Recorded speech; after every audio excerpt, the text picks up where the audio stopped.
তো কি অবস্থা, কেমন আছেন? আমি ড্রামা সবুজ আর আজকে আলোচনা করবো এবার ডিপ ফেকের শিকার হলেন বলিউডের দেশি গাল প্রিয়াঙ্কা চোপড়া। প্রিয়াঙ্কা চোপড়া শুধু ডিপ ফেক ভিডিওই নয়, সোশ্যাল মিডিয়ায় ছড়িয়ে পড়েছে প্রিয়াঙ্কার ডিপ ফেক অডিও।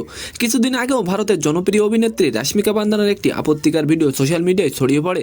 যদিও ভিডিওটি ডিপ ফেক, তবে দেখে বোঝা কঠিন। রাশ্মিকা প্রিয়াঙ্কা ছাড়াও আলিয়া ভাট, ক্যাটরিনা কাইফ, কাজল ও সারা টেন্ডুলকার তালিকায়ও রয়েছেন। ভাইরাল প্রিয়াঙ্কার ডিপ ফেক অডিও ক্লিপটিতে ব্যবহার করা হয়েছে উন্নত ডিপ ফেক প্রযুক্তি। অডিও ক্লিপে নিজের বাসি গায়ের হদিশ্য দিয়েছেন প্রিয়াঙ্কা, যা কিনা একেবারেই ভুয়া। তো এখন আসা যাক RS ফাহিমের গায়ে হলুদ এই বিষয়টি নিয়ে। অবশেষে অনেক জল্পনা কল্পনার পরে বিয়ের পিঁড়িতে বসতে যাচ্ছেন RS ফাহিম চৌধুরী। দীর্ঘদিন মানজিয়ার সাথে সম্পর্ক থাকার পরে ফাইনালি তাকে বিয়ে করছেন ফাহিম। মজার বিষয়টি হলো RS ফাহিম বলেন সে বিয়ে করলেও সে সারা জীবন সিঙ্গেল বয় থাকবে। তিনি আরও বলেন কবে যে তার বিয়ের বয়স হলো সে বুঝতেই পারলো না। RS ফাহিমের গায়ে হলুদে উপস্থিত ছিলেন বিখ্যাত ইউটিউবার তহিদ আফ্রিদি।